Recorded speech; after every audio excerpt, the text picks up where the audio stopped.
Hello, welcome back. So this is the last lesson of The Power of Awareness, summary by Neville Goddard, done by me, Ash. So welcome, folks. This is going to be an exciting part of this book because here I'm going to conclude the last 7 chapters here from 13 down to 20, and let's get into it. So the power of acceptance. Goddard teaches that accepting your desired state has already is as really as the key of manifestation. So the key thing here we're talking about is realism, the power of acceptance. So you have to believe that it's already real. Let's continue. I'm going to make more sense as we go through this. Living at the end by fulfilling and accepting the wish fulfilled, you align your consciousness with the reality that you want. So I look at it this way, living in the end, I think of football and the end zone. So when you look at a football field, you notice that it has an end zone. They have 2 actually end zones, 1 on each side.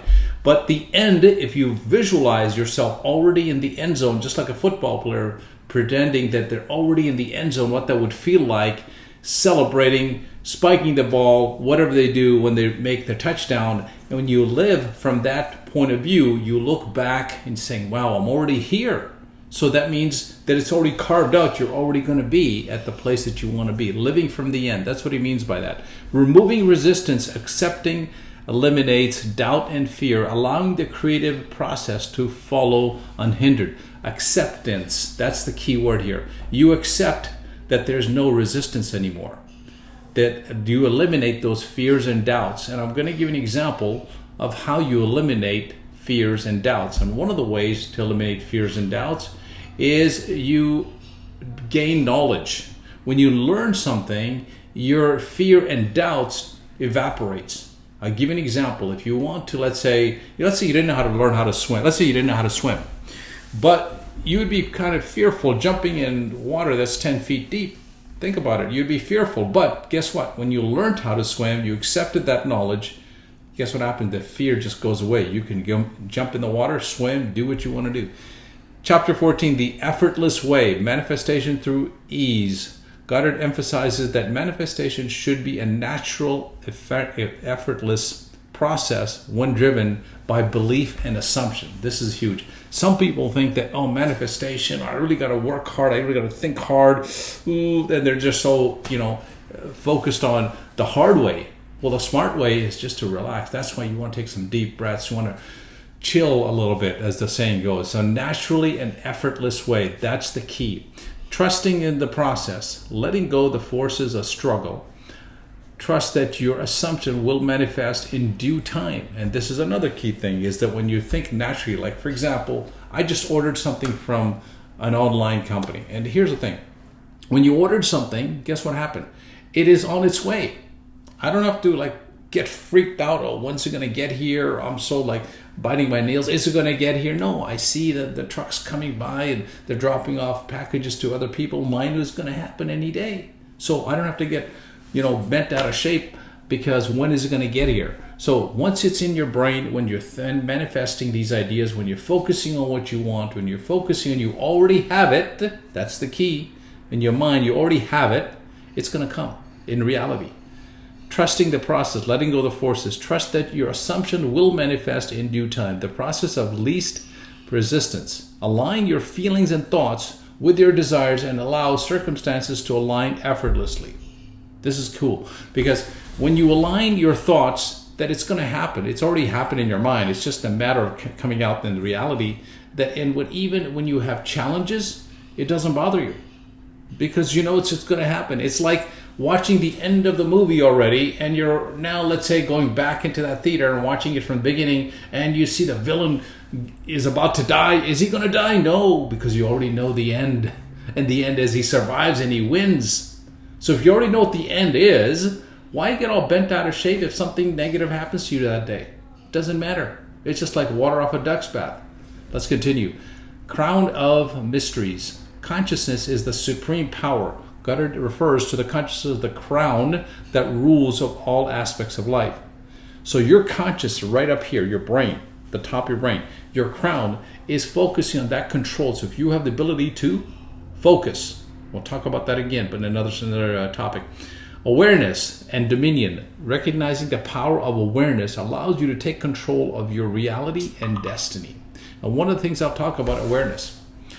There's a term called, like, what do you call it? Putting up with problems. Some people have a threshold that their threshold is very high. They can put up with problems. They're aware of things that are going around them. They go, yeah, I'm okay. They're overweight maybe, or they're not as skillful in their speech, or they're not as skillful in going out looking for a better job or a better opportunity, and they just put up with it. Their awareness is costing them. So it's good to have low threshold of pain. So anything that hurts you, okay, actually makes you stronger. Let's continue. Chapter 16, personal impotence. Surrendering to the higher power. Oh, this is so powerful. Goddard explains that personal willpower is limited. So sometimes when you try something so hard, like trying to lose weight or trying to kick a habit like biting nails, for example, it's just your conscious mind doing it. The true power lies in the surrendering to the higher conscious within you. So this is where people sometimes think this is a bunch of woo-woo stuff, but it's not. It's the higher conscious is what controls your heartbeat. It controls your hair growth. Can you make your hair grow? No, it happens. It's conscious, subconscious. Letting your assumption work for you rather than relying on effort. Follow your assumptions to guide external circumstances toward your desired outcome. Here's the key. The effort that you're trying to emphasize to change has to be natural. So you got to slow it down. Allow the assumptions, like assume, oh yeah, it's happened. Here's an example I'll give you. How hard is it for you to look at somebody, and let's say they're wearing a blue jacket, and you're looking at somebody, they're wearing a blue jacket, you turn away, close your eyes, and imagine that they're wearing a black jacket. It's not that hard. So from blue to black, did you like sweat or something, right? No, it's just a matter of how your imagination works. So when you can imagine for somebody wearing from a blue jacket to a black jacket, it's easily imagined. Here's another one. Imagine an elephant. What color is it? Okay, it's gray. But imagine that elephant being pink. Now you know how to visualize. If you can do that, you can visualize. So it's the same thing. Imagine your car outside, let's say whatever it is. Maybe it's an average car you have. And imagine now you wanted the ideal car parked in your driveway. What color would it be? Maybe it's a red Ferrari. So just change that from that Honda into a Ferrari. Remember that swish pattern I talked about in one of my other videos? So focus on just changing sometimes and letting go the old. Faith in the invisible. Trust that the unseen forces of consciousness will bring about the results you seek. Again, same thing as faith. Chapter 17, all things are possible. Limitless potential. Goddard declares that consciousness has no limits, and therefore anything you can imagine is achievable. So when you imagine something is achievable, that doesn't mean you're going to get it. That's not good enough. And there's a belief. That's the next level. You got to believe it now. Belief is the gateway. Your belief is the possibility of a desired outcome determines the likelihood of becoming reality. For example, if you look that up, if it's a cloudy day and your weather forecast says it's going to rain, right? And you see dark clouds coming up, that's evidence that you believe it. It's going to happen, right? That's why visualization is the evidence of things that's going to happen. It's so powerful. Expanding your vision, open your mind to infinite possibilities by rejecting the constraints of logic and sociatic norms. So what is sociatic norms? Here's an example. We've all been taught that go to school, get good grades, and go to university and get a good job, and you'll be fine. Okay? Thus, first part of it, I agree, you should get good education. However, you may not want to always just stuck with a job. Maybe there's other opportunities you can get into. So that's those normal social terms, right? You want to get away from that and think differently. Chapter 18, be ye doers. There you go. Now we're talking about action, taking inspired action. Now there's a thing called taking action, and there's a thing called inspired action. Inspired action is you already have your end goal in mind achieved. Goddard emphasizes the importance of acting in alignment with your assumed reality. So when you go into a situation and you already know that it's done, you've already achieved that goal in your mind, you go with a different type of attitude, a different type of energy into that conversation or into whatever situation you're walking into. Bridging the thought and action. While belief is crucial, taking steps that reflect your desired state anchors it to physical reality. So here's the thought and action are starting to blend in now. Remember, we talked all about thinking. Now we're taking action. The action part of it happens because your foundation of thought is already built. Think of building a house.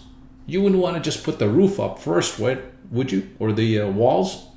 Things would collapse. You have to build what? The foundation. The foundation is the thoughts. The action part is the superstructure of that building. Faith in action. Every action taken, conviction strengthens the alignment between the inner conscious and the outer experience. Conviction. So when people say, hey, I'm going to try this out, the word try, you've already failed. There was a saying in one of the movies, what is it called? Luke Skywalker in Star Wars. And Yoda said, either you do or you don't do. There's no such thing as try. That's a definition of conviction. Your conviction means you're convicted. When somebody gets convicted, what happens? They go to jail, right? But you're convicted for good things here. You're convicted to make success happen already. So when you have belief, conviction that it's going to happen, it will happen. I'll give you an example. See this marker? Okay. If I let go of this marker, how convinced are you that it will hit my hand? It'll go down. How convinced are you? You're 100% convinced. Why? Because of gravity. We know that gravity works 100% of the time, right? And if you're on the planet Earth, that is, of course, right? It works 100% of the time. Would you ever wake up one morning and think about, today I don't think gravity's working. You would be floating, right? Chapter 19, Core Principles of Manifestation. Goddard emphasizes that essentials of conscious creation: assumption, feeling, persistence, and belief. So it's not enough, the word persistence I like, because it's not enough just to try this once, or do this once rather. There's no such thing as try. The mastery of thought and emotion, the ability to consistently maintain a positive mental state. This is huge. PMA, positive mental state. So consistency. Now it doesn't mean that every second of the day you have to be positive, right? We're human. But it's okay to be negative, but limited to maybe 5 minutes. That's it. Get out of there, right? It's okay to have that. Because you have to have that swing. If you stay in that negative zone, you're not going to achieve your goals, right? So maintaining positive state 80 to 90% of the time is what I believe in. So this is what he's talking about. Maintaining consistently positive, and this is the art of focus.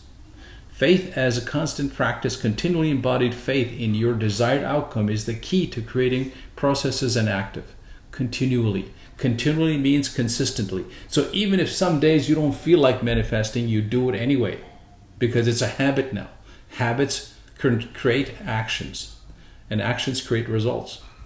Righteousness. Alignment with the universal law. Goddard equates that righteousness with the living in harmony, the principles of awareness and manifestation. What does all this mean?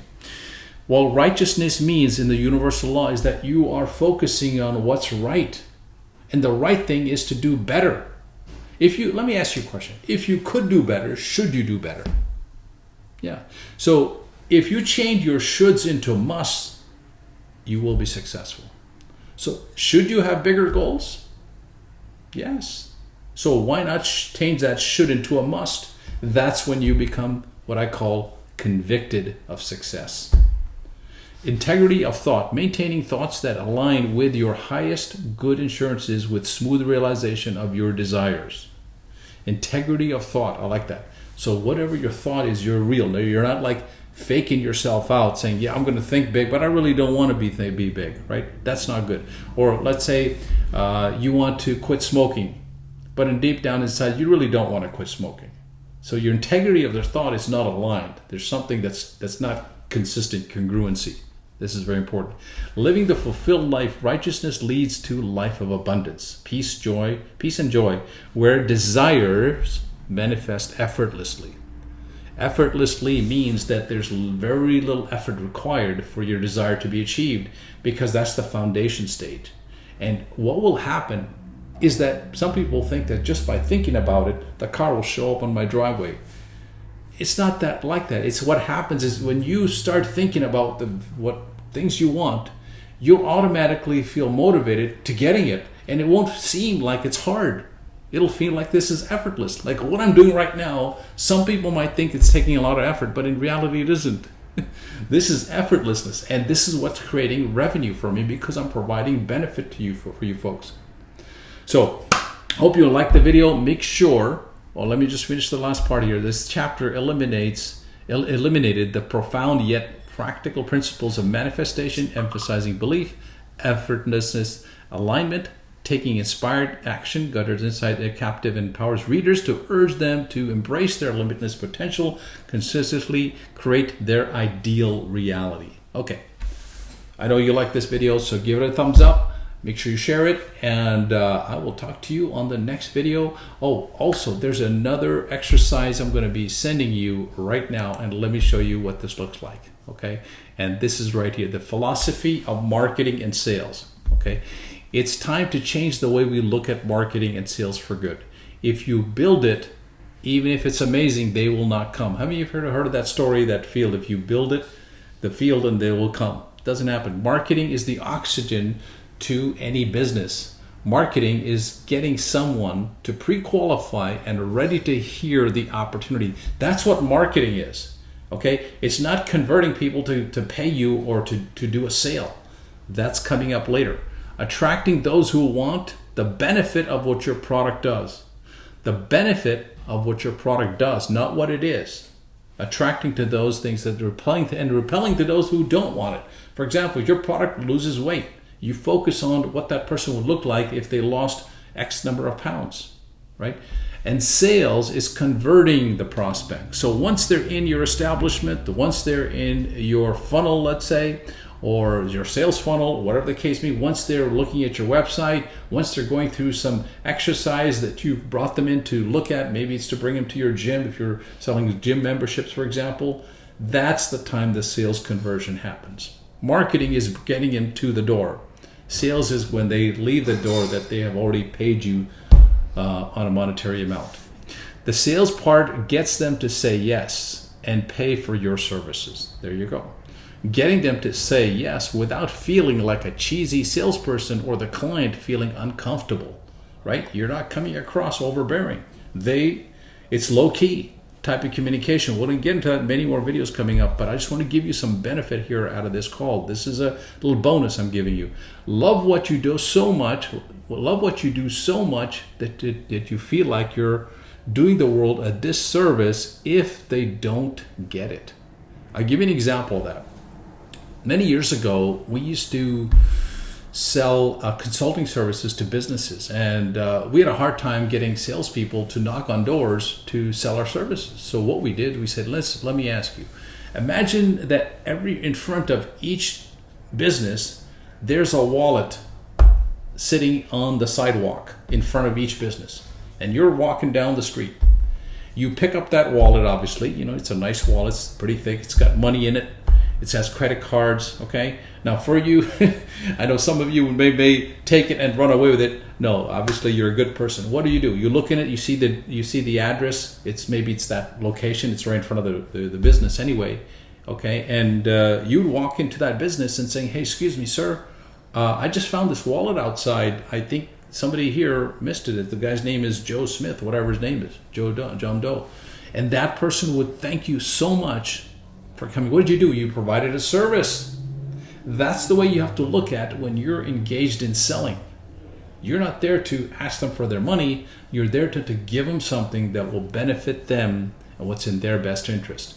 Automatically, when you do that, they will want to pay you. They'll give you a reward for that. Oh, thank you for bringing that wallet. Here's $100, whatever, or $50 or $10. That's the way you have to look at when you're trying to go out and get clients to come to you. In fact, you don't even have to do that these days anymore. We have the internet.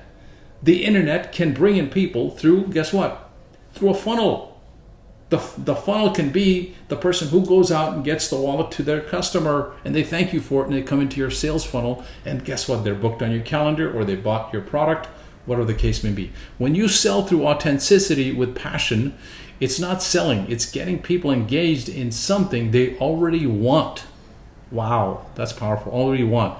When selling, always remember that. People will buy from you when saying yes to you, when they feel understood. This is important. People will buy from you and say yes to you when they feel understood. So in other words, our listening skills have to be on top of the game. Not only when they understand you. So they want to know that you understand their situation. And it's good things to say things like, well, let me understand what you're saying. Is this what you mean? So get that back to them, because when you give them back what they just told you, guess what happens? They feel connected, they build trust, and whatever you tell them, they will do it. And obviously what you're going to do is tell them what is in their best interest. People will buy from you and say yes to you when you enter conversations already going in their mind. Oh, this is powerful. So when you can read somebody's mind almost, once you know their situation, because you've heard it so many times, and you say, I see where you're coming from. This is the situation you're in. How has this impacted you? Or how has this issue has impacted your department, let's say? Whatever the case may be. So it's very important to focus on that. Ask yourself these questions. Why are they here? Why am I the best person to help them? What are some of the pain points that they're looking for? Like, what are some of the pain points that they have? It's very important to understand that. All right, having said this, let's get back to another great video. So make sure you do a positive video about this to give me a positive share, like, and everything. And I will speak to you again on the next video. Make it a great day.